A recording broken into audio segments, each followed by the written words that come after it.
अवजानन्ति मां मूढा मानुषीं तनुमाश्रितं परं भावमजानन्तो मम भूतमहेश्वरम्। मम परं भावम् अजानन्तः मूढाः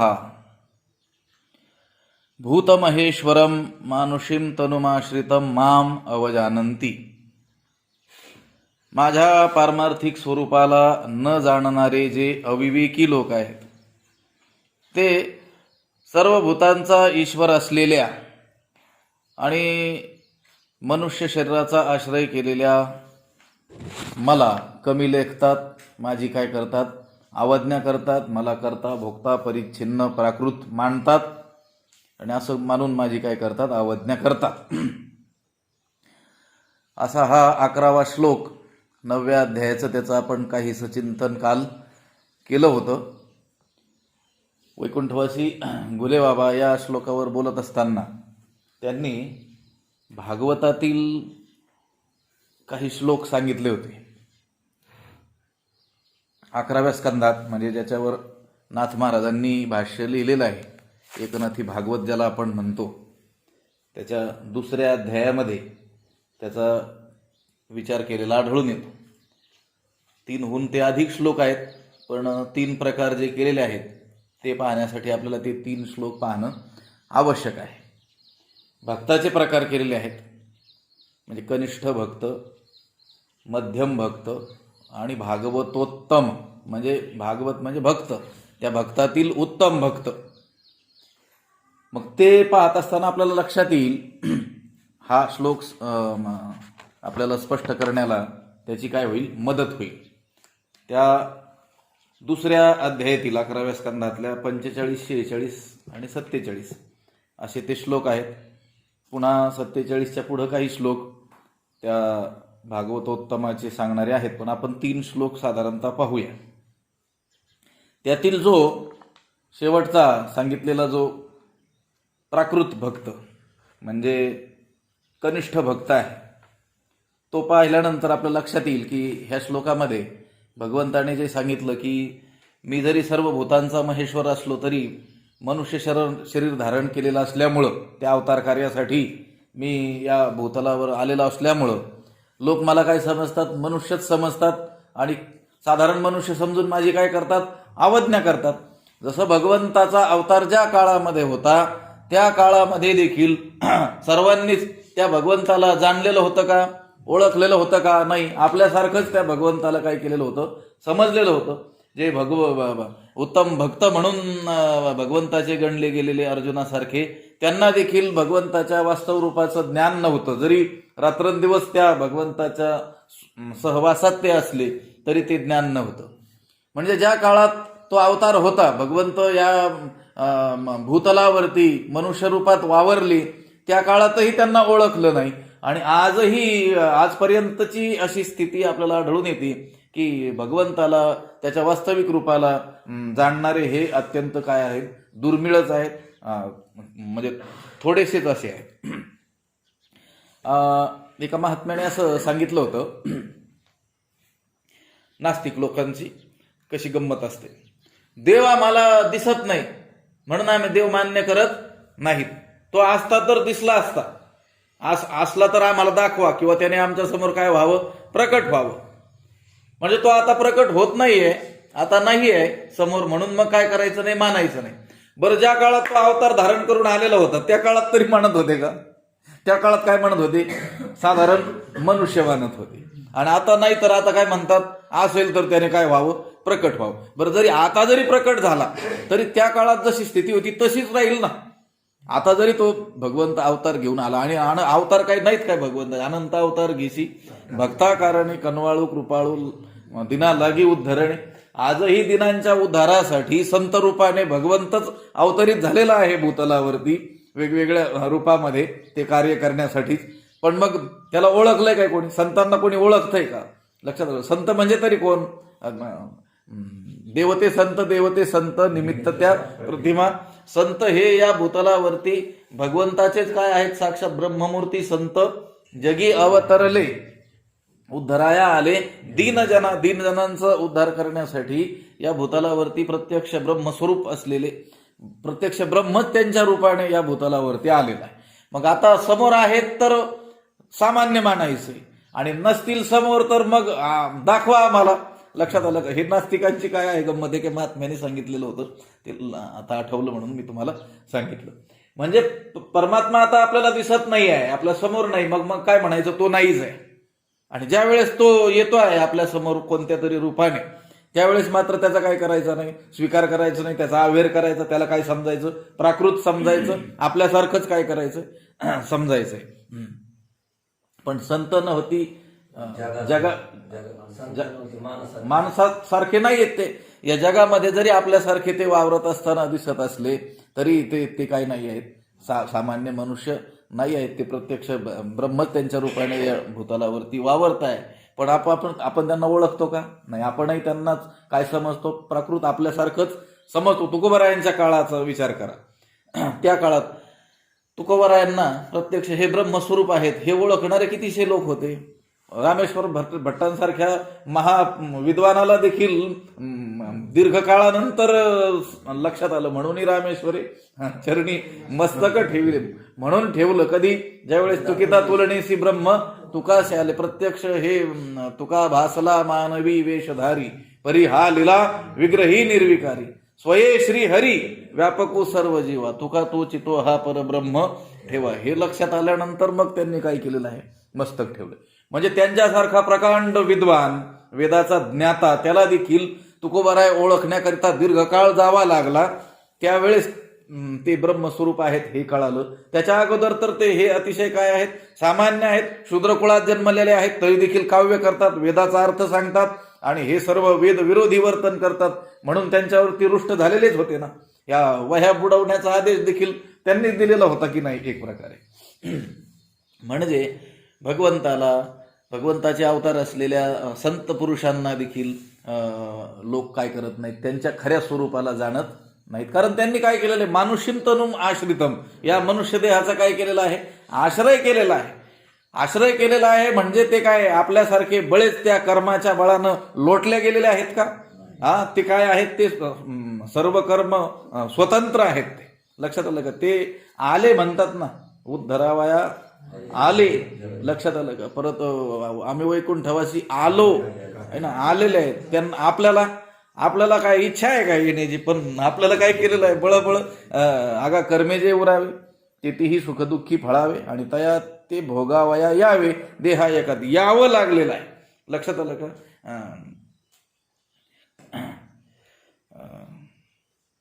ना भुक्तम क्षीयते कर्म कल्पकोटी शतैरपी, ते अभुक्त अजून भोगल्या गेलेलं नसलेलं कर्म जे शेष आहे ते भोगण्याकरिता आपल्याला वारंवार काय करावं लागतं, जन्माला यावं लागतं. ते मात्र काय आहे, आपल्या उद्धाराकरिता काय झालेले आहेत, अवतरित झालेले आहेत, प्रत्यक्ष परब्रह्म स्वरूप आहे. मग भगवंत जे म्हणतोय ना की मानुषीम तनुम आश्रितम, मनुष्य शरीराला मी धारण केलेला जो आहे त्याला हे सर्व लोक काय म्हणतात, प्राकृत समजतात आणि माम अवजानंती, माझी काय करतात, अवहेलना करतात. मग संत पुरुषांची देखील समाज अवहेलनाच करतो की नाही. ज्ञानोबराय आदी चारही भावंड प्रत्यक्ष ब्रह्मस्वरूप असलेले या भूतलावरती वावरत होते. त्या काळात त्यांना कोणी ओळखलंय का? ज्यांनी ओळखलं ते मात्र काय आहेत, धन्य आहेत. लक्षात आले का? बाकीचे मात्र मूढा हा या पदाने जे इथं सांगितलंय. लक्षात, काल बोललो होतो मी, मला काल पाठात नाही बोललो, नंतर कधीतरी विचार केला. मूढ ही अवस्था मूर्ख अवस्थेच्या पुढची आहे, एका महात्म्याने सांगितलेलं होतं. आपण मूढ, मूर्ख आहे ना, असे अविवेकी असे एका अर्थी वापरतो शब्द, पण त्यामध्ये सूक्ष्म असा काय असतो, भेद असतो. मूर्ख ही अवस्था अशी आहे की काही समजत नाही, त्याला काय म्हणतो आपण, मूर्ख आहे. याला ह्या विषयातलं काहीही कळत नाही, हा काय आहे, मूर्ख आहे. मूढ अवस्था त्यांनी सांगितली ही मूर्खाच्या पुढची सुधारित आवृत्ती आहे म्हटले. मूर्खाला फक्त कळत नाही म्हणून त्याला काय म्हणतो आपण, मूर्ख. पण मूढ ही अवस्था अशी आहे की कळत काही नाही पण कळाल्यासारखं वाटतं, त्याला मूढ असं म्हणतात. लक्षात आलं का? म्हणून त्यांनी सांगितलं अवजानंती माम मूढ आहा. कारण ज्याला कळत नाही त्याला कळवून देणं सोपं आहे. लक्षात आलं का?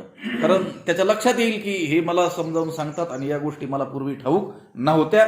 यांच्यामुळं मला ह्या गोष्टीचं ज्ञान झालं, त्याचा मूर्खपणा दूर केला जाऊ शकतो, त्याचं अज्ञान दूर केलं जाऊ शकतं. पण जे मूढ आहेत, मूढ शब्दाने त्यांना जे सांगायचंय की कळालेलं काही नाही, पण जे काही कळालेलं आहे तेच सर्व मला ज्ञात आहे आणि जे कळालंय तेच बरोबर योग्य आहे, हे असं समजून जे चालणार आहे त्यांना मात्र समजावून सांगणं महाभयंकर कठीण आहे. त्या भर्तृहरीनं असं गमतीनं बोलून गेलेलं आहे, पण तो सिद्धांतच आहे.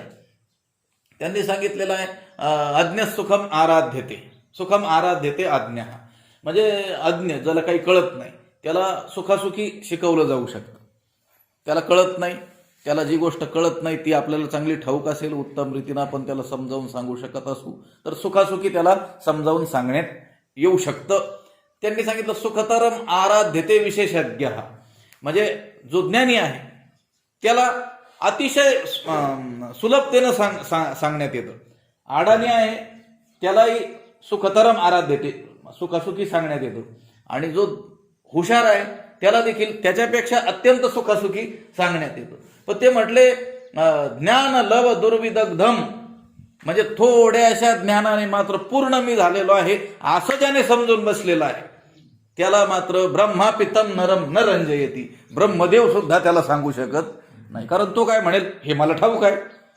त्याला काही सांगायला गेलं का हे मला आहे ठाऊक, हे मला आहे ठाऊक. लक्षात आलं का? मग आता त्याला सांगायचं हे काय? लक्षात आलं का? बरं, ठाऊक असलेलं ते पूर्ण काही ठाऊक नसतं. मला सांगायचं इथं मूढ शब्दाने ते सूचित केलं असं एका महात्म्याने सांगितलेलं होतं. ही मूर्खाच्या पुढची काय आहे? डबल ग्रॅज्युएशन आहे. लक्षात आलं का? पुढची आवृत्ती आहे मूढ. अवजानंती माम मूढा मानुषीम तनुमाश्रितम परम भाव मजा अनंतो मम भूत महेश्वरम. मी उल्लेख केल्याप्रमाणे बाबांनी जे श्लोक सांगितले होते पाठामध्ये, भक्ताचे काही प्रकार भागवतकरांनी केलेले आहेत. आपल्या नाथ महाराजांनी त्यावरती भाष्यही केलेलं आपल्याला आढळून येतं. त्यांनी सांगितलं सर्वभूतेषु यः पश्येद भगवत भावम आत्मनः भूतानि भगवत्यात्मन एष भागवतोत्तमः. त्याचा अर्थ असा होईल की यह म्हणजे जो, आत्मनः सर्वभूतेषु भगवत भावम पश्येत, जो आपल्या स्वतःचा सर्व भूतांमध्ये भगवत भाव पाहतो आणि भागवती आत्मनी भूतानी पश्येत, त्याचप्रमाणे नित्य ऐश्वर्यादी रूप जो आत्मा आहे त्या म्हणजे हरी आहे त्यामध्ये सर्व भूतांना पाहतो. एष भागवतोत्तमः, तो भागवत श्रेष्ठ होय, म्हणजे सर्व भक्तांमधला श्रेष्ठ भक्त. भक्तांचा विचार, भक्तातील श्रेष्ठ कोण? तर तोच कोण जो काय करतो, आपला भगवत भाव सर्व भूतांमध्ये पाहतो. लक्षात, एक हरी आत्मा जीव शिव सभा म्हटलेला आहे ना, तसं मीच या जीवांमध्ये व्यापलेलो आहे आणि सर्व जीव माझ्यामध्ये आहे असं जो पाहतो त्याला काय म्हणायचं? उत्तम भक्त. जसं संतांना आपण काय म्हणतो? भक्त श्रेष्ठ म्हणतो. लक्षात आलं का? संत पुरुषांना, त्यांचं चांगल्या रीतीनं अनुसरण करणाऱ्यांना आपण भक्त म्हणतो, भक्त श्रेष्ठ म्हणतो, भक्ताग्रणी म्हणतो. लक्षात आलं का? वैष्णवाग्रे असं पुढे शब्द येणार आहे या 3 श्लोकानंतर जे सांगितलेले आहेत. वैष्णवाग्रणी, ज्ञानदेव वैष्णव मोठा म्हटलेला आहे ना, मोठा वैष्णव. असा श्रेष्ठ भक्त जो आहे तो कसा आहे? त्यांनी सांगितलं स्वतःचा भगवत भाव सर्व भूतांमध्ये पाहतो आणि सर्व भूतांना त्या हरीमध्ये जो पाहतो, भगवंतामध्ये पाहतो, त्याला म्हणायचं भागवतोत्तम. म्हणजे पाठीमागे आता जो विषय गेला आपला, भगवंतानी जो ऐश्वर्य योग सांगितला आणि तो ऐश्वर्य योग समजण्याकरता काही पायऱ्या खाली येत ते गेलेले आहेत, त्याचा बोध ज्याला झालेला आहे तो काय आहे? उत्तम भक्त आहे. बघा, नाथ महाराजांनी सांगितलेलं आहे. आणि सर्व भूती भगवंत पाही, भूते भगवंताचे ठाई, हे अवघे देखे जो स्वदेही, स्वस्वरूप पाही स्वये होय, तो भक्ता माझी अतिश्रेष्ठ, तो भागवता माझी वरिष्ठ, त्यासी उत्तमत्वाचा पाठ अवतार श्रेष्ठ मानिती. त्याला उत्तम असं गणलं जातं. लक्षात आलं का? आता जो त्याच्याहून खालचा जो मध्यम भक्त आहे त्याचं वर्णन करताना त्यांनी सांगितलं ईश्वरे तदधीनेषु बालिशेषु द्विषत्सुच प्रेम मैत्री कृपोपेक्षा य करोति समध्यमः. मध्यम भक्त कोण? तर त्यांनी सांगितलं की जो काय करतो ईश्वरावर काय करतो, प्रेम करतो. तदधीनेषु मैत्री, म्हणजे ईश्वराच्या अधीन जे आहेत म्हणजे भगवत भक्त जे आहेत त्यांच्याशी काय करतो, मैत्री करतो. बालिशेषु कृपा, जे अज्ञ आहेत, बालिश आहेत, अडाणी आहेत, त्यांच्यावर काय करतो, कृपा करतो. आणि द्विषत्सु उपेक्षा, आणि जे आपला द्वेष करतात त्यांची उपेक्षा करतो. म्हणजे त्यांचा द्वेषही करीत नाही, त्यांचा रागही करत नाही. लक्षात आलं, त्यांचा काय करतो, उपेक्षा करतो. म्हणजे काही घेणं देणं नाही. द्वेष कर, निंदा कर, काही कर, त्याला जे म्हटलेलं आहे, काय म्हटलेलं आहे, हा मध्यम भक्त आहे. लक्षात आलं का? कोण मध्यम भक्त? जो 4 गोष्टी करतो चौघांविषयी. कोणाकोणाविषयी? ते म्हटले ईश्वराविषयी, ईश्वरांच्या भक्ताविषयी, आडाण्यांविषयी आणि आपला द्वेष करणाऱ्या शत्रूंविषयी. मग कोणाकोणाविषयी काय काय करतो? तर ईश्वरावर काय करतो, तो प्रेम करतो. ईश्वराविषयी काय आहे, त्याच्या मनामध्ये प्रेम आहे. बर, तदधीनेषु, ईश्वराच्या अधीन असलेले ते ईश्वराचे जे भक्त आहेत त्यांना काय करतो, तो त्यांच्याशी मैत्री करतो. कारण आपले गुरुबंधूच म्हणतो ना आपण त्यांना. आपण ज्या ईश्वराची आपण भक्ती करतो, ज्या ईश्वरावर आपण प्रेम करतो, त्या ईश्वराशी संलग्न असलेले जे कोणी अन्य हरिभक्त आहेत त्यांच्याशी तो काय करतो, मैत्रीपूर्ण व्यवहार करतो. बर, जे अडाणी आहेत, आज्ञा आहेत, त्यांना भक्ती वगैरे ज्ञान हे काही ठाऊक नाही, संसारामध्ये रमलेले आहेत, रंगलेले आहेत, त्यांच्याशी काय करतो, तो त्यांच्यावर कृपा करतो. लक्षात आलं का? त्यांना या मार्गात आणण्याचा प्रयास करतो. लक्षात आलं का? त्यांच्यावर कृपा करतो. आणि जे द्वेषी आहेत, आपला द्वेष करणारे आहेत, त्यांच्याविषयी काय ठेवतो, तो उपेक्षा. द्विषत्सु उपेक्षा. उपेक्षा शब्दाचा अर्थ आहे कोणत्याही रीतीनं त्याच्याशी संबंधच नाही ठेवायचा. संबंध नाही ठेवायचा म्हणजे विचार मनात त्याचा करायचा नाही. लक्षात आलं का? संबंध नाही ठेवायचं म्हणजे त्याच्यावर काही अडचणीचा प्रसंग आला तर मदत नाही करायची असं नाही, मदत करायची. लक्षात, अंतःकरणामध्ये तो जो आपला द्वेष करतो आहे त्याविषयी कधीच विचार करायचा नाही, उपेक्षा करायची. लक्षात आलं का? त्याच्याविषयी आपण आसक्तीही न ठेवणं आणि त्याच्याविषयी द्वेषाची भावनाही न ठेवणं, असा जो कोणी करत असेल त्याला म्हणायचं तो मध्यम भक्त आहे. भगवंताने सांगितलेलं आहे. लक्षात आलं का? ईश्वरावरती प्रेम, ईश्वराच्या भक्तांशी मैत्री, बालिश म्हणजे अज्ञानांवरती कृपा आणि द्वेष करणाऱ्यांविषयी काय करायचा, उपेक्षा भाव, उदासीनता बाळगायची. त्याला काय म्हणायचं, मध्यम भक्त. आणि आता जो कनिष्ठ भक्त आहे, प्राकृत भक्त आहे, त्याच्याविषयी विचार करताना त्यांनी सांगितलं, अर्चायाम एव हरये पूजाम यह श्रद्धये हते न तद भक्तेषु चान्येषु स भक्त प्राकृत स्मृत. त्यांनी काय सांगितलं की जो काय करतो आहे अर्चायाम एव, म्हणजे जो प्रतिमेमध्येच, मूर्तीमध्येच, लक्षात आलं का, काय करतो आहे, हरये पूजाम, हरीची पूजा करतो आहे, श्रद्धया इहते, श्रद्धेनं करतोय. कुठं करतोय, त्या मूर्तीच्या ठिकाणी. त्याचा भाव सगळा कुठं आहे, त्या मूर्तीविषयी, त्या प्रतिमेविषयी श्रद्धेनं करतोय. तसं काही नाही, त्याची श्रद्धाही आहे, तो हरीची पूजा करतोय, प्रतिमेमध्येच करतोय. पण तद्भक्तेषु म्हणजे ते हरीचे अन्य भक्त आहेत, आणि च अन्येषु, आणि जे हरीचे भक्त नाहीत त्यांच्यामध्ये काय करतो तो न, म्हणजे त्यांची पूजा करत नाही, त्यांच्यावर प्रेम करत नाही. फक्त कोणावर करतो, त्या मूर्तीविषयी आणि त्या प्रतिमेविषयी त्याची काय आहे, प्रचंड श्रद्धा आहे. पण त्याच देवाचं भजन करणारे अन्य हरिभक्त किंवा भजन न करणारे दुसरे कोणी लोक, त्यांच्यावर मात्र तो काय करत नाही, प्रेम करत नाही. त्याला म्हटलं जातं सभक्त प्राकृत स्मृत. तो प्राकृत भक्त आहे, म्हणजे कसा आहे, कनिष्ठ असा भक्त आहे. तो काय नाथ महाराजांनी 2-4 ओव्याच्यावर लिहिलेला आहे, पाषाण प्रतिमा हाची देवो, म्हणजे पाषाणाची असलेली मूर्ती, प्रतिमा, हाच काय आहे, देव आहे.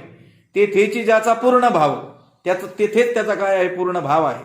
आणि भक्त सज्जनांशी पहा हो, अणुमात्र देहो लवो निधी. ते म्हटले भक्त सज्जन इतर जे लोक आहेत ना, त्यांच्याशी मात्र आपल्या देहाला अणुमात्र वाकू देत नाही. लक्षात आलं का? 1 सेंटीमीटर नाही, अणुभर देखील काय करत नाही, त्यांच्या पुढे तो झुकत नाही, भक्तांपुढे, संतांपुढे. आणि मग जर भगवंताच्या भक्तासमोरच जर अनुमात्र झुकत नसेल तर इतर जनांची काय कथा. नाथराय म्हणतात ते ठाई साधारण जन त्याची वार्ता पुसे कोण त्यांची कोण त्यासी स्वप्नीही नाही सन्मान या परी भजन प्राकृताचे. स्वप्नात देखील तो काय करत नाही, सन्मान देत नाही. हा, मूर्तीची तो मोठ्या श्रद्धेनं पूजा करतो, पण त्याच मूर्तीची त्याच भगवंताची पूजा करणारे अन्य जे भक्त आहेत, संत सज्जन आहेत, त्यांच्या पुढे मात्र अनुभर देखील काय करत नाही, वाकत नाही. आणि मग जर संतांपुढेच अनुभर वाकत नसेल तर इतरांची काय कथा आहे म्हणले. स्वप्नात देखील त्यांना सन्मान देत नाही. नाथांची कशी गंमतशीर भाषा आहे. ऐशिया स्थिती जो जड भक्तू तो जाणावा मुख्य प्राकृतू प्रतिमा भंगे अंतू मानी निश्चितू देवाचा. अशा स्थितीमध्ये राहणारा तो काय आहे, जड असलेला भक्त आहे. तो मुख्य प्राकृतू म्हणजे कनिष्ठ असा भक्त जाणावा. ते म्हटले प्रतिमा भंगे अंतू मानी निश्चितू देवाचा. मूर्तीचा भंग झाला का देवाचाच अंत झाला असं समजतो तो. लक्षात आलं का. या परी त्रिविध भक्त सांगितले भजनयुक्त परी उत्तमाची लक्षणे अद्भुत ती सांगावया चित्त उदित माझे. 3 प्रकारचे भक्त सांगितले म्हटले, उत्तम भक्त, मध्यम भक्त आणि कनिष्ठ भक्त. पण उत्तमाविषयी आणखी मला सांगावं वाटलं म्हटले, पुढे त्यांनी सांगितलेलं आहे ते आता आपण बघू नंतर घ्या. मला काय सांगायचंय, तो शेवटचा जो भक्त होता ना, प्राकृत भक्त, फक्त त्याने भावना, त्याची श्रद्धा कोणापुरती मर्यादित आहे, त्या मूर्तीपुरतीच काय आहे, मर्यादित आहे. या ठिकाणी ह्या श्लोकामध्ये जे सांगण्यात आलेलं आहे, अवजानंती माम मूढा मानुषीम तनुमाश्रितम परम भावम अजानंतो मम भूत महेश्वरम. त्या देवाचा परम भावम म्हणजे पारमार्थिक जे स्वरूप आहे त्याला जाणलंय का त्याने, नाही जाणलं. सर्व भूतांचा ईश्वर असलेला हा जो आहे भगवंत आहे, त्याला त्याच्या त्या वास्तविक शक्तीला, सामर्थ्याला त्याने जाणलंय का, नाही. त्याने काय केलं, भगवंताने मानुषीम तनुमाश्रितम मनुष्य शरीर धारण केलेलं असल्यामुळं त्याने देखील काय केलं, त्याला तसंच समजलं, आपल्यासारखंच समजलेलं आहे. परंतु तो मात्र या भगवंताचा जो परम भाव आहे, पारमार्थिक स्वरूप आहे, जो ऐश्वर्य योग आहे, त्याला जाणत नाही.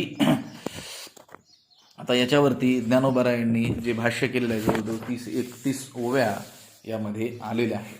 त्याचा विचार आपण आता करूया. किंबहुना भवा बिहाया आणि साचे चाड आथी जरी मिया तरी तुगा उपपत्ती इया जतन किजे. गा म्हणजे अरे अर्जुना, किंबहुना भवा बिहाया, किंबहुना म्हणजे अधिक काय सांगावं, भवा बिहाया, भव म्हणजे हे हा जन्म मरण रूप जो संसार आहे त्याची जर भीती वाटत असेल, आणि जरी साचे मिया चाड आथी, आणि माझ्याविषयी माझ्या प्राप्तीची खरोखरच, साचे म्हणजे खरोखर, चाड म्हणजे इच्छा जर असेल तर मग काय कर, तरी तू या उपपत्ती जतन कीजे. तर मग तू ही वर सांगितलेल्या ज्या प्रक्रिया आहेत त्या काय कर, जतन कर, म्हणजे मनात सुरक्षित ठेवस, मनामध्ये त्या जाऊ देऊ नकोस मनातून, त्याचं काय कर, जतन कर. या ओवीचा काय अर्थ आहे, भगवंत म्हणतात अरे अर्जुना, फार काय सांगावं तुला, जर तुला या जन्म मरण रूप संसाराची काय वाटत असेल, भीती वाटत असेल, आणि माझ्या प्राप्तीची जर खरोखर मनापासून काय असेल, इच्छा असेल, तर मग ह्या मी सांगितलेल्या ज्या उपपत्ती आहेत, ज्या प्रक्रिया आहेत, ज्या रीती आहेत, ज्या पद्धतीनं मी तुला सांगितलंय त्या काय कर, जतन कर, मनातून जाऊ देऊ नकोस, विसरू नकोस. लक्षात आलं, केवळ पाठ करण्यापुरतं ते मर्यादित ठेवू नकोस, सांगण्यापुरतं मर्यादित ठेवू नकोस, ते काय कर, सततच तुझ्या चित्तामध्ये अखंड ते तेवत राहील, सततच ते प्रज्वलित राहील, असं कर. किंबहुना भवा बिहाया. भव म्हणजे काय, संसार. संसार मुख्यतः प्रामुख्याने शास्त्रामध्ये जन्म मरणाला काय म्हटलेलं आहे, संसार म्हटलेला आहे. पुनरपी जननम पुनरपी मरणम पुनरपी जननी जठरे इह संसारे खलु दुस्तारे कृपया पारे पाहे मुरारे भज गोविंदम. इह संसार आहे, हा संसार कोणता? जन्माला येणं आणि पुन्हा पुन्हा मरणं. या जन्म मरणालाच काय म्हटलेलं आहे? खरं संसार असं म्हटलेलं आहे. आणि हा जो संसार आहे हा जीवापासून, अगदी सामान्य जीवापासून ब्रह्मदेवापर्यंत सगळ्यांच्याच माग लागलेला आहे. जन्म आणि मरण यातून कोणाचीच सुटका नाही. अगदी किडामुंगीपासून तो ब्रह्मदेवापर्यंत सगळ्यांच्याच माग हा जन्म मरण रूप संसार लागलेलाच आहे. आणि बरं, हा जन्म मरण रूप संसार पाठीमागं लागलेला तर आहेच, पण हा भयदायक देखील आहे. लक्षात आलं का? आता काही गोष्टी मध्ये आपल्याला रत व्हावं लागतं, पण त्यापासून काही धोका नसेल तर काही अडचण नाही. पण हा जन्म मरण रूप संसार जीवाच्या मागं अनादी काळापासून लागलेला आहे. आणि तो लागलेला असूनही कसा आहे? अत्यंत भयदायक आहे. कुणाला भीती वाटत नाही बरं या भवापासून? ज्ञानोबा 12व्या अध्यायामध्ये आपल्याला विचारणारच आहे. भवसिंधूचेनी माझे कवणाशी धाकून नुपजे येत जरी की माझे भीती हा. कवणाशी धाकून उपजे, या भवसिंधूचेनी माझे, या भवरूपी समुद्र जर खवळला तर कोणाला भीती वाटणार नाही. म्हणजे सगळ्यांनाच काय आहे? याचं भय आहे. कोणाला कशाचं भय असेल, कोणाला कशाचं नसेल, पण हे जन्म मरण रूप भय मात्र, मरणाचं भय मात्र प्रत्येकालाच आहे. त्यापासून कोणीही सुटलेला नाही. पण या ज्ञानोबाराय म्हणतात किंबहुना भवाभिहाया, याचं काय वाटलं पाहिजे? भय वाटलं पाहिजे. लक्षात आलं? आता अनेक लोक तर निर्भयतेने जगामध्ये वावरताना आपल्याला आढळतात. अहो, तो त्यांचा अत्यंत मूढताती आहे. लक्षात आलं का? आता एखादा अज्ञानी बालक आहे, त्याला त्या अग्नीच्या दाहकतेचं ज्ञान नाही. तो अग्नी भस्मसात करू शकतो क्षणामध्ये, याचं त्याला ज्ञान नसल्यामुळं तो त्या अग्नीकडे जाऊ शकतो, त्या अग्नीला हातातही धरू शकतो. तो निर्भयतेनं त्या अग्नीला हातात धरील म्हणजे काय? तो अग्नी त्याला पोळणार नाही का? कोणी त्या अग्नीचं ज्याला ज्ञान आहे त्यानेही धरला, आणि ज्याला ज्ञान नाही त्यानेही तो अग्नी हातात धरला, तरी त्याचं काय करणार? भस्मच करणार, त्याला दाह तो करणारच आहे. तसं आपल्याला अज्ञानाने मूढ झालेली अनेक लोक या संसारामध्ये निर्भयतेने वावरताना आढळतात. पुढं ज्ञानोबा विचारणार आहे, या अध्यायाचाच विषय आहे की एवढी यांच्या ठिकाणी निश्चिंती आली कुठून? ज्ञानोबारांनाच आश्चर्य वाटलं. लक्षात आलं का? आपण पाहतो ना एखादा दरिद्री मनुष्य की ज्याला काम केल्याशिवाय काही पर्याय नाही, ज्याला मिळकतीचं काही साधन नाही, बरं काही घबाडही सापडलेलं नाही, तरी देखील तो आळसामध्ये जर लोळताना आढळला तर समाजातील जे सज्जन लोक आहेत ते विचार करतात ना, हा एवढा निश्चिंत कसा आहे? याला काही काळजी आहे की नाही कुटुंबाची, काही 4 रुपये मिळवण्याची? तसं संतांनाच आश्चर्य वाटतं की हे कधी भक्ती करताना दिसत नाहीत, काही ज्ञान मिळवलेलं दिसत नाही, सतत संसारातच लिप्त झालेले दिसतात. हरिसीनं भजसी कवण्या गुणे, या हरीला भजत नाहीत. हे यांच्या ठिकाणी कवण बळ ज्ञानोबा विचारणार, या अध्यायात पुढं आपल्याला विचार त्या ठिकाणी करावा लागणार आहे. यांच्या ठिकाणी असं बळ आलं कुठून? लक्षात आलं? म्हणजे निर्भयतेने हे लोक आपल्याला जरी संचार करताना जगात दिसत असले तरी देखील त्यांच्या ठिकाणी अभयता आलेली आहे असं नाही आहे. त्यांना अज्ञान आहे त्या पुढं वाढून ठेवलेल्या दुःखाचं. लक्षात आलं का? त्यांनी अज्ञानाने काय समजूत करून घेतलेली आहे? एवढा जन्म गेला म्हणजे गेला. अरे पण हा गेला म्हणजे नव्याने दुसरी सुरुवात झाली, आणि हा मिळालेला जन्म पुन्हा मिळूच शकत नाही. आणि अनंत अनंत यातना आपल्याला त्या जन्म मरणाच्या भोगाव्या लागणार आहेत.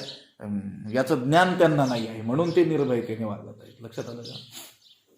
जर खरोखर या संसाराच्या दुःखरूपतेचं म्हणजे वास्तव दर्शन जर जीवाला होईल तर तो कधीच निश्चिंत राहणार नाही. लक्षात आलं का? तरी धडधडोनी वहिला निघ असं पुढं सांगणारच आहेत ना. लक्षात आलं का? ये भक्तीची वाटेला जे पावसी अव्यंग निज धाम माझे. हा अत्यंत क्लेशदायक भयंकर असलेला हा संसार आहे. याचा जर खरोखर कोणी विचार करेल, मी मागं सांगायचो अनेक वेळेस, तुम्ही सर्व शेतीशी संबंधित असलेले लोक आहात, तुम्ही तुका म्हणे ताळा नाही त्याची अवकाळ. तुम्ही ताळा ठेवत नाहीत म्हणूनच बरं आहे. उलट ताळा ठेवला पाहिजे असं सांगतात सगळे, पण तुम्ही ताळा ठेवत नाहीत हेच बरं आहे. मी नेहमी सांगायचो, लोक प्रश्न करतात शेतकरी का आत्महत्या करतात? कुठं बसून? एसी कमऱ्यामध्ये बसून विचार करतात. नाही आत्महत्या करणं योग्य नाही.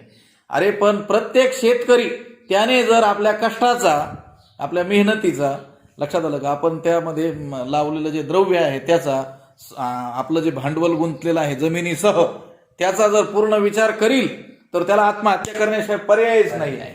लक्षात आलं का? तुम्ही विचार करत नाहीत हेच बरं, मी तर म्हणतोय. लक्षात आलं का? तुम्ही जे निश्चिंत दिसता ना संसारामध्ये, ते कशामुळे? विचार करत नसल्यामुळं, त्याची भयानकता तुमच्या समोर आलेली नसल्यामुळं. तसंच अनेक लोक भक्तीपासून, नामस्मरणापासून, साधनांपासून, भगवंतांच्या मार्गापासून, ज्ञानापासून बाजूला जाऊन या संसारात रमताना आपल्याला दिसतात. याचा अर्थ ते निश्चिंत झाले, आता निश्चिंतीने पावलो विसावा, अशी त्यांची स्थिती झाली का? नाही झाली. ते मूर्खपणा आहे. मला सांगायचंय काय, या भवाचं भय प्रत्येकालाच आहे. काहींना जाणीव आहे, काहींना नाही. ज्याला जाणीव झाली तो भाग्यवान आहे. लक्षात आलं का? एक दिवस पाठ सुटल्यानंतर जाताना मी एक पंक्ती सांगितली होती एका अशा ग्रंथातील. शास्त्रकार सांगतात, वाचस्पती मिश्र भामतीकार, ते म्हणतात की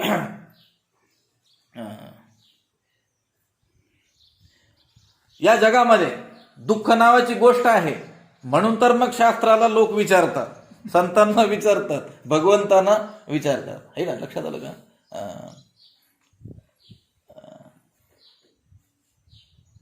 शास्त्र विषयो न जिज्ञासेत यदि दुःखम नाम जगती न स्यात्, असं त्यांनी सांगितलंय. शास्त्राची जिज्ञासा, शास्त्राला जाणण्याचा प्रयत्न जगात कुठंतरी होताना दिसतो आहे. कुठंतरी भजन करताना लोक आपल्याला आढळत आहेत, कुठंतरी वारीला जाताना आढळत आहेत, कुठंतरी या ज्ञानेश्वरी गाथेचा विचार करताना, पारायण करताना लोक आढळत आहेत. याचाच अर्थ जगामध्ये दुःख आहे. दुःख नसतं तर या मार्गाला कोणीच विचारलं नसतं. लक्षात आलं का? दुःख आहे आणि त्याची जाणीव असणं हे भाग्याचं लक्षण आहे. लक्षात आलं का? आपण ज्या संसारामध्ये, हा संसार मोठा रमणीय आहे म्हणून यामध्ये प्रविष्ट झालेलो आहोत, याची आसक्ती धरत आहोत, हा आपल्याला भासतोय तसा तो नाही आहे. याची वास्तव जाणीव ज्या दिवशी होईल तो भाग्याचा दिवस असणार आहे. कारण स्वामी समर्थ रामदासांनी सांगितलेलं आहे, त्रिविध तापे पोळला, संसार दुःखे दुखावला, तोची अधिकारी झाला परमार्थासी. या 3 दुःखांनी जो होरपळलेला आहे, संसार दुःखाची ज्याला जाणीव झालेली आहे, तो परमार्थाचा उत्तम अधिकारी आहे. कारण आता तो पुन्हा वळून पाहणार नाही. पण वळून पाहत असेल तर मग अजून तो काही उत्तम नाही असं म्हणायचं. लक्षात आलं का? अजून त्याला तेवढा चटका बसलेला नाही. लक्षात आलं का? त्या बाबांनी सांगितलेली एक गोष्ट सांगतो तुम्हाला. काळ्या बाबांनी त्यांनी सांगितलं होतं पाठीमागं, म्हणजे खूप वर्षापूर्वी. त्यांनी सांगितलं, एका बाजारामध्ये एक मनुष्य विंचू विकायला घेऊन आला. असे तांबडे, काळे, लहान, मोठे असे खूप विंचू त्याने आणले. असे मांडलेले आहेत विंचू. आणि ओरडून सांगतोय 5 रुपये विंचू, 5 रुपये, कोणताही घ्या, 5 रुपये. एका माणसाने विचार केला की ही विंचू काही विकण्याची गोष्ट नाही, तरी याने विकायला आणली. विंचू विकायला घेऊन येणं ही विचित्र गोष्ट आहे. बरं, आणली तर आणली, मग लहान मोठ्यावरून, त्याच्या रंगावरून त्याचा भाव ठरवला पाहिजे ना. काही 7 रुपयाला, काही 8 रुपयाला, काही 3 रुपयाला असे विकले पाहिजे. हा 5च रुपयाला कोणताही विंचू घ्या असं म्हणतोय. मग तो शहाणा मनुष्य त्याच्याजवळ गेला आणि अरे बाबा, तू ही विचित्र घटना घडवली की विंचूच विकायला घेऊन आला. बरं, आला तर आला कोणताही विंचू 5 रुपयाला, तुला अजिबात व्यवहार ज्ञान दिसत नाही म्हणे. कोणत्याही विंचवाची किंमत 5च रुपये कशी काय असू शकेल? लहान आहे त्याची किंमत कमी असावी, मोठ्याची जास्त असावी, त्याच्या रंगावरून किमती ठरवाव्यात. त्यांनी सांगितलं नाही म्हणे, एकच किंमत. ते म्हटले काय किंमत? एकच. ते म्हटले लहान असो का मोठा असो, तांबडा असो की काळा असो, त्याचा दणका सारखाच आहे. तसं कोणाला जन्म ब्राह्मण कुळात मिळालेला असो, कोणाला शूद्र कुळात मिळालेला असो, कोणी काळा असो, कोणी गोरा असो, कोणी निरोगी असो, कोणी बलवान असो, रोग जर्जर झालेला असो, कोणी धनवान असो, कोणी दरिद्री असो, संसार दुःख देणार आणि देणारच. कारण दुःखाचंच दुसरं नाव काय आहे? संसार आहे. आमचे स्वामी सांगत असतात मी की दुःख आणि संसार हे एकाच गोष्टीचे 2 नाव आहे. लक्षात आलं का? पुस्तक आणि ग्रंथ. पुस्तकम संस्कृतमध्ये म्हणतात आणि ग्रंथ एकाच वस्तूचे काय आहे? 2 काय आहेत? नाव आहेत. याला बोर्डही म्हणा किंवा फळाही म्हणा. लक्षात आलं का? त्याचे काय आहे? लेखणी म्हणा, पेन म्हणा. एकाच वस्तूचे काय आहेत? दोन माणसाला मनुष्य म्हणा, मानव म्हणा, नर म्हणा, लक्षात आलं का? त्या एकाच वस्तूची ही काय भिन्न नाव आहेत. तसं दुःख आणि संसार या दोन गोष्टी काय वेगळ्या नाही आहे. लक्षात आलं का? म्हणून हा संसार हा काय आहे? दुःखदायक आहे, भयदायक आहे आणि प्रचंड प्रचंड भयदायक आहे. पण त्याची जाणीव झाली पाहिजे. लोकांना वाटतं नाही आपला गरिबीचा संसार असल्यामुळे कदाचित दुःखदायक असेल, मोठ्या माणसाचा संसार काही दुःखदायक नसेल. पण त्याच्या जागेवर जाऊन बघा. लक्षात आलं का? आजपर्यंत सर्वांनी प्रयत्न त्या दृष्टीनंच केलेला आहे. जन्म त्या प्रयत्नामध्ये घातलेले आहेत. पण कुणालाही त्या संसारामध्ये सुखाचा शोध लागलेला नाही. कारण तो संसारच मुळी काय आहे? संसार दुःख मूळ आहे. लक्षात, त्याचं मूळच काय आहे? दुःखाचे. मग खोडन फांद्यान पानन फुलन ही कशाची येणार आहेत? दुःखाचीच येणार आहेत. पण याची भीती वाटली पाहिजे, ही गोष्ट महत्वाची. लक्षात आलं का? किती वेळा जन्मा यावे, नित्य व्हावे फजित, म्हणून जीव भ्याला. लक्षात आलं का? आपला म्हणून सुद्धा भेला नाही. लक्षात आलं का? आता त्यांनाच काय जन्म मरणाला सामोरं जावं लागत होतं का? आपल्यालाही जावं लागतंय ना. मग आपल्याला जावं लागतंय, पण आपला जीव अजून भ्यालाय का? नाही. लक्षात आलं का? मग हे अज्ञान आहे आपलं. जर आपण या संसाराच्या वास्तव स्वरूपाचा विचार करू, हा संसार जसा आहे तसा खरोखर जाणू, लक्षात आलं का? तर सत्यत्वाने जाणू, त्यावेळेस आपल्याला याचं भयच वाटल्याशिवाय राहणार नाही. आता या आपल्या खाटेखाली, घरामध्ये, अडचणीच्या ठिकाणी एखादा विषारी सर्प येऊन बसलेला महिना झालेला असेल, तर त्याचं ज्ञान नसेल तर आपले व्यवहार रोजच्या प्रमाणे सुरळीतच चालू राहतात. पण आपल्याला एखाद दिवशी जाणीव झाली की त्या अडचणीच्या ठिकाणी, त्या कपाटाखाली, खाटेखाली काय आहे? एक विषारी मोठा नाग येऊन बसलेला आहे. तर आपले व्यवहार पूर्वीसारखे सुरळीत चालतील का? नाही. आपल्यामध्ये काय निर्माण होईल? भय निर्माण होईल. आणि पहिली गोष्ट आपल्याला जी करायची ती काय? म्हणजे या सर्पाला बाहेर काढून द्यायचं आहे. लक्षात आलं का? दुसऱ्या गोष्टीला प्राधान्य देऊ का आपण? नाही. लक्षात आलं का? आता जेवण वाढून आपण घेतलेलं असलं, घास घ्यायचा असला तरी देखील ज्यावेळेस जाणीव होईल, ज्या क्षणाला, ते सगळं आपण काय करणार? बाजूला ठेवणार, पहिलं दूर करण्याचा काय करणार? प्रयत्न करणार. लक्षात आलं का? तसं हा संसार जसा आहे तसा वास्तव ज्या क्षणाला आपण जाणू, लक्षात आलं का? आपण म्हणतो नाही नाही आम्हालाही माहित आहे या संसारात दुःख आहे, पण ते तुमचं माहित असणं कसं असतं? लक्षात आलं का? ते कोडग्या लाज नाही आणि कालचा कोडगा आज नाही. लक्षात आलं का? त्या मामासाहेबांची एक गोष्ट मी सांगितली होती ना पूर्वी. त्या शनिवार वाड्याजवळ मामासाहेब असं कॉलेजला जात असताना एका चोराला लोकांनी पकडलं आणि खूप मारत होते त्याला. तो दुर्दैवी चोर होता, कारण लोकांच्या ताब्यात सापडला होता. तो सुदैवी असता तर पोलिसांच्या ताब्यात सापडला असता. लोकांच्या ताब्यात सापडला की ज्याची त्याने चोरी केलेली आहे तो तर मारतोच, पण त्याच्याहून 100 पट दुसरेच मारतात ज्याचा काही संबंधही नाही. असं त्या चोराला बदलत होते, तुडवत होते आणि अगदी घायाळ झाला तो चोर. मामासाहेबांनी ते दृश्य पाहिलं आणि खूप कळवळा मनामध्ये आला. पण त्यांना वाटलं बरं झालं, आता हा इथून पुढे अजिबात चोरी करणार नाही. याला मोठा धडा या गोष्टीमुळे काय झालेला आहे?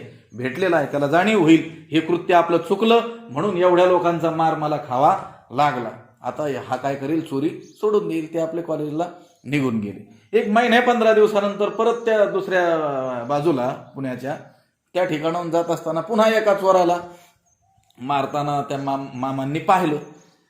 तर त्यांना त्या घटनेची आठवण आली, मागं महिना 15 दिवसापूर्वी घडलेली घटना.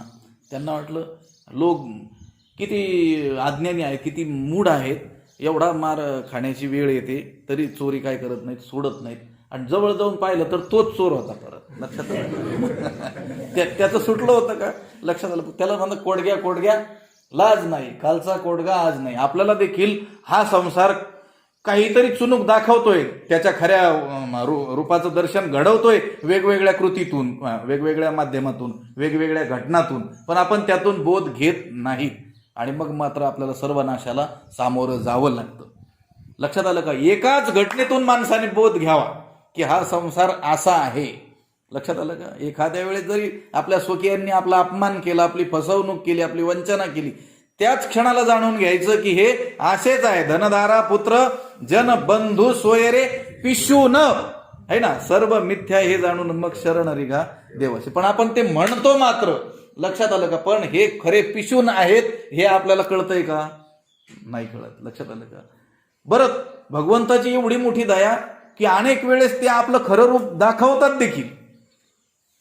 कशासाठी? ती भगवंताने कृपा केलेली असते. एखाद्याच्या मुलाने एखाद्याचा अपमान केला ना, तर ती नैतिकदृष्ट्या, व्यावहारिकदृष्ट्या ही अनुचित गोष्ट आहे. पण मी तर म्हणतो अध्यात्माच्या दृष्टीनं ती भगवंताची त्याच्यावर कृपा आहे की त्याच्या मुलाने त्याचा अपमान केला. कशासाठी? भगवंतानेच त्याला तशी बुद्धी दिलेली असेल की आता तरी संसारातून तू तुझं काय कर, मन बाजूला कर, त्याच्यात घुसू नको पुन्हा. लक्षात आलं का? पण हा म्हणतो नाही नाही, हे असं होतच असतं, मग घुस मर, मग काय करायचं. मला 12-13 वर्षापूर्वीपासून काही माणसं म्हणायची, महाराज तुम्ही आता ज्यावेळेस गावाकडे याल शिकायचं झाल्यानंतर, त्यावेळेस पासून आम्ही ह्या गोष्टी सर्व संसारातल्या सोडून देणार, मुलांवरती त्याची जबाबदारी टाकणार आणि मग तुम्ही सांगाल तेच करणार. कधीपासून सांगत होते? 12 वर्षापासून. आता वर्ष 2 वर्षातच सगळ्या जबाबदाऱ्या संपतील आणि मग आम्ही तुम्ही सांगाल तेच करू. आता ते मला येऊन 3 वर्ष झाले. लक्षात आलं का? त्यामध्ये अनेक दुर्घटनाही अनेकांच्या जीवनात घडल्या. त्यांनी सुरुवातीपासून ऐकलं असतं तर हे कधीच झालं नसतं. लक्षात आलं का? किंबहुना भवा बिहाया, या जन्म मरण रूप संसाराची जर भीती वाटत असेल आणि साचे चाड आथी जरी मिया, आणि माझ्या प्राप्तीची खरोखरच मनापासून काय असेल, इच्छा असेल, तर मग काय कर, तरी तू गा उपपत्ती या जतन कीजे. लक्षात आलं का? तरी म्हटलंय. जर हे वाटत असेल तर, नाहीतर मग विसरलाच तरी चालतंय. आपलं इकडून ऐकायचं, इकडून सोडून द्यायचं. जर या भव म्हणजे जन्ममरण रूप संसाराची भीती जर तुम्हाला वाटत नसेल आणि भगवंताच्या प्राप्तीची खरोखर तीव्र मनामध्ये इच्छा नसेल, तर मग हे ध्यानात ठेवायची काही आवश्यकता नाही. पण जर या जन्ममरण रूप संसाराची काय वाटत असेल, भीती वाटत असेल, यातून आपली सुटका कधी व्हावी अशी काय झाली असेल मनामध्ये तीव्र, काही हे बिरडे फिटेल, काही तो स्वामी भेटेल, युगा होनी वडील निमिषमानी, ज्ञानोबारायांनी सांगितलेलं आहे. काही हे बिरडे फिटेल. बिरड शब्द आहे तुमच्या परिचयाचं. लक्षात आलं का?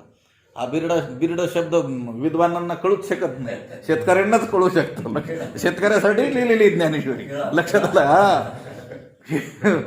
मग यातून काही मी उद्धार पावेन, काही कृपा करील नारायण, ऐसे तुम्ही सांगा संतजन, करा समाधान चित्त माझे.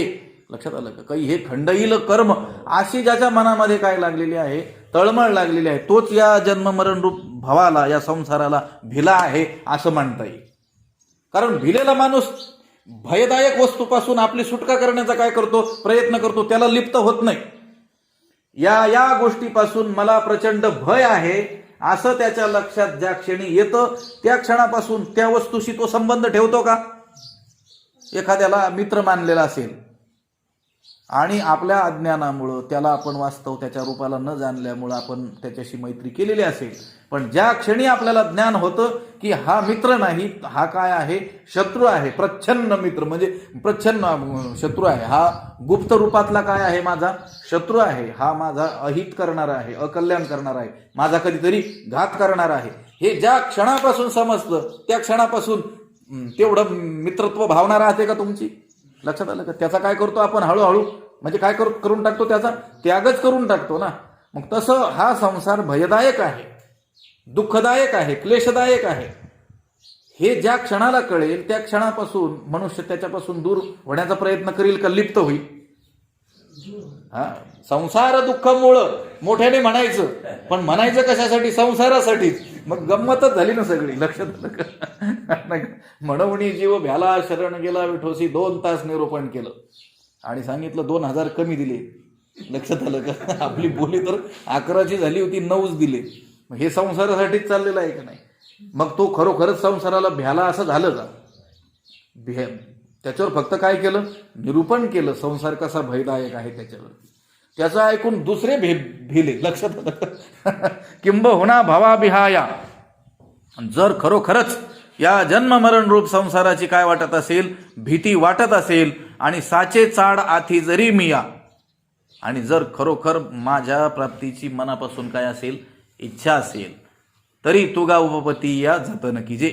हा संतांचा मार्ग आहे ना, हा काय आहे, अत्यंत परखड असा मार्ग आहे. लक्षात आलं का? बाप दाखव नाहीतर मग श्राद्ध घाल. लक्षात आलं का? इदम इत्थम, हे असं आहे आणि हे असंच आहे. त्याच्यात लेच पेचन भानगडीन ते काही हे नाहीये. लक्षात आलं का? त्याला स्थानच नाहीये. काय सांगितलं? तुला खरोखर संसाराची जर भीती वाटत असेल, हा जन्ममरण रूप भवरूप हा संसार काय वाटत असेल, भयदायक वाटत असेल, आणि मग माझ्या प्राप्तीची जर तुला खरोखरच काय असेल, जया परमार्थाची चाड, पुढं तेने सांडावे लिगाड. हे लिगाड कशाला धरून बसला? मग जर खरोखर जर संसारात परमार्थाची काय असेल, तुला चाड असेल, तीव्र इच्छा असेल, त्याचं प्रेम असेल. लक्षात आलं का? जया परमार्थाची चाड त्याने सांडावे लिगाड, आणि जया परमार्थाची नाही चाड त्याने धरावे लिगाड. लक्षात आलं का? मग आपण हे लिगाड धरलंय का सोडलंय, त्यावरून आपल्याला परमार्थाची चाड आहे की नाही हे निश्चित होतं. लक्षात आलं का? किंबहुना भवाभिहाया आणि साचे चाड आथी जरी मिया तरी तुगा उपपत्ती या जतन कीजे. याला संस्कृत भाषेमध्ये साहित्यामध्ये काकू असं म्हणतात. काकान काकू ते नाही, याला म्हणतात अत्यंत काकुळतीला येऊन सांगणं. हे जे उद्गार आहेत ना, हा श्लोकच जो आहे ना, अवजानंती मामुडा, भगवंताने अत्यंत कळवळ्याने हृदय असं पिळवटून सांगितलेला तो श्लोक आहे. त्याला संस्कृत न देखाव येतो कळवळा म्हणून, येतो हिताचा कळवळा, पडती हाती म्हणून काळा. हे भगवंताला अत्यंत पराकोटीची दया आलेली आहे, आणि त्या दयेतून त्यांनी हे म्हटलेलं आहे. लक्षात आलं का? आपण नाही का एखादा दुष्कर्म करत असेल, वाम मार्गाला लागलेला असेल, पण आपलं त्याच्यावर जर प्रेम असेल तर आपण कळकळीनं त्याला सांगत असतो. लक्षात आलं का? जा, तुला मरायचं तर मर म्हणतो. पण ते मर म्हणण्याच्या मागे देखील आपली भावना तशी नसते. तू काहीही करून तो मार्ग सोडला पाहिजेस, अशीच काय असते, कळकळ असते. लक्षात आलं? तसं भगवंत आणि विशेषतः ज्ञानोबा याला संस्कृत भाषेत काय म्हणतात? काकू, म्हणजे अत्यंत काकुळतीला येऊन बोललेले हे उद्गार आहे. किंबहुना भवाभिहाया आणि साचे चाड आथी जरी मिया तरी तुगा उपपत्ती इया जतन कीजे. वर ह्या सांगितलेल्या प्रक्रिया मनामध्ये काय कर, सुरक्षित ठेव. माग देखील आपल्याला त्यांनी सांगितलं ना, तू काय करून या खुना तू काही चुकू नको. या खुना, हे वर्म मी जे सांगितलेले ते काय करू नकोस, चुकू नकोस, ते विसरू नकोस. ते काय कर, सतत स्मरणात ठेव. कारण या जगाच्या बाजारात गेल्यानंतर त्याचं काय होतंय, विस्मरण होऊन जातंय. लक्षात आलं का? म्हणून तर संतांना, महापुरुषांना वेळोवेळी जगाला काय करावं लागलेलं आहे, जगजोगी जगजोगी जागे जागे बोलती, जागच करावं लागलेलं आहे. कारण ही मोहनिद्रा कधी आपल्याला तिच्या अधीन करून घेईल काही सांगता येत नाही. लक्षात आलं का? डॉक्टर महाराजांचं मी नाव घेतो ना नेहमी, त्यांचे श्रीगुरू होते, आमच्या स्वामीजींसारखेच महात्मे होते ते, आनंदाश्रम स्वामी म्हणून. त्यांच्या अध्ययन काळामध्ये काशी क्षेत्रामध्ये जे एक शिकलेले, प्रचंड शिकलेले, नंतर प्राध्यापक झालेले एक गृहस्थ, आणि वेदांताचा शास्त्राचा गाढा अभ्यास केलेला, मोठी लायब्ररी त्यांची, 4-10 हजार ग्रंथ त्यामध्ये असतील, मोठे विद्वान. एकदा त्यांची पत्नी वारली, आणि ती पत्नी वारली म्हणून मग या स्वामीजींना कळालं, कधीतरी जाणं त्यांचं त्या काशी क्षेत्री झालेलं असल्यामुळं, आपला पूर्वीच्या अध्ययन काळातील मित्र आहे, भले तो गृहस्थी झालेला असेल तरी देखील आता त्याची सुखदुःखात जाणं उचित आहे, म्हणून ते गेले भेटायला. गेल्यानंतर त्याने हंबरडाच फोडला, पत्नी मेली म्हणून. स्वामीजींना रागच आला. त्यांच्यासोबत जी माणसं होती ते म्हटले, हा अध्ययन काळामध्ये एवढा मोठा विद्वान असलेला मनुष्य, नंतरही प्राध्यापक झालेला, आणि हे शास्त्र त्या विद्यापीठात तो शिकवतोय म्हटले, हे न्याय, व्याकरण, मीमांसा, सगळं वेदांत शिकवतोय, एवढा मोठा असलेला हा विद्वान मनुष्य, आणि पत्नी गेली म्हणून हा काय करतोय, रडतोय. त्या सोबतच्या माणसाला सांगितलं, याचे सगळे पुस्तकं काढा, याला काढी लावून द्या म्हटले. काय करा, पेटवून द्या म्हटले. लक्षात आलं का? कारण याला खरा बोध झालेलाच नाही आहे, असंगतेचं काय झालेलं नाही, ज्ञानच झालेलं नाही. त्या काळात जे काय त्याला थोडंफार शब्द ज्ञान झालेलं असेल आणि मला कळालंय असं म्हणत असेल, तो तर हा काय झालाय, विसरून गेलेला आहे. लक्षात आलं का? हे काय करा, जतन करा म्हटलं. तरी तुगा उपपत्ती या जतन कीजे. हे रहस्य कायमचे लक्षात ठेवले पाहिजे. आपण हा अध्याय आरंभ करताना पहिल्याच दिवशी बोललो होतो की 9वा अध्याय असेल, 12वा असेल आणि 15वा देखील असेल. त्यातली त्यात विशेष म्हणजे 9वा आणि 12वा हे 2 अध्याय आपल्या वारकरी संप्रदायातील श्रेष्ठ लोकांनी आपल्याला नित्यनियमातच ते ठेवून दिलेले आहेत की रोज ते वाचले पाहिजे. लक्षात आलं का? त्याच्या मागची भूमिका हीच आहे. आता आपला हरिपाठ तर पाठ झालेला असतो, मग रोज रोज करण्याची काय गरज आहे? काकडा पाठ असतो, मग रोजच का त्याला आवर्तन केलं जातं? विष्णू सहस्रनाम रोज पाठच झालेला आहे ना, मग रोज काय आवर्तन द्यायचं? कधीतरी महिन्यातून दिलं तरी ते आपलं जिवंत राहू शकतं ना. लक्षात आलं का? शिवमहिम्न स्तोत्र असेल, अन्य देवी देवतांचे स्तोत्र असतील किंवा अनेक रचना असतील, या आपण रोज का म्हणायचे आहेत? त्याच्या मागची भूमिका आहे की कोणत्या तरी दिवशी आपल्याला त्याची काय होणार आहे, यथार्थ जाणीव होणार आहे आणि ते आपलं विसरलं जाणार नाही. लक्षात आलं का? कधीतरी लटिका व्यवहार सर्व हा संसार वाया येर झार हरिविण, एक दिवस तरी लक्षात येईल ना. रोज म्हणून कधीतरी त्याच्यावर आपलं काय होईल, चित्त स्थिरावेल. म्हणून ते आपल्याला काय करायचं आहे, विस्मरणातून आपल्याला विस्मरणात जाऊ द्यायचं नाही आहे. स्मरणातून त्याला बाजूला जाऊ द्यायचं नाही, त्याचं विस्मरण आपल्याला झालं नाही पाहिजे. म्हणून तर भगवंत म्हणतात, तरी तुगा उपपत्ती या जतन कीजे. या वर सांगितलेल्या जेवढ्या प्रक्रिया आहेत, जे माझ्या असंगतेचं निरूपण मी जे केलेलं आहे, ते तू काय करू नकोस, विसरू नकोस. त्याचं काय करून ठेव, जतन कर. काय जर तुला काय वाटत असेल तर, या जन्ममरण रूप संसाराचं भय वाटत असेल आणि माझ्या प्राप्तीची खरी इच्छा असेल, लक्षात आलं, मग परमार्थ मार्गाने चालणारा जो कोणीही साधक आहे, त्याच्यामध्ये या 2 गोष्टी आपल्याला आढळून येतात ना.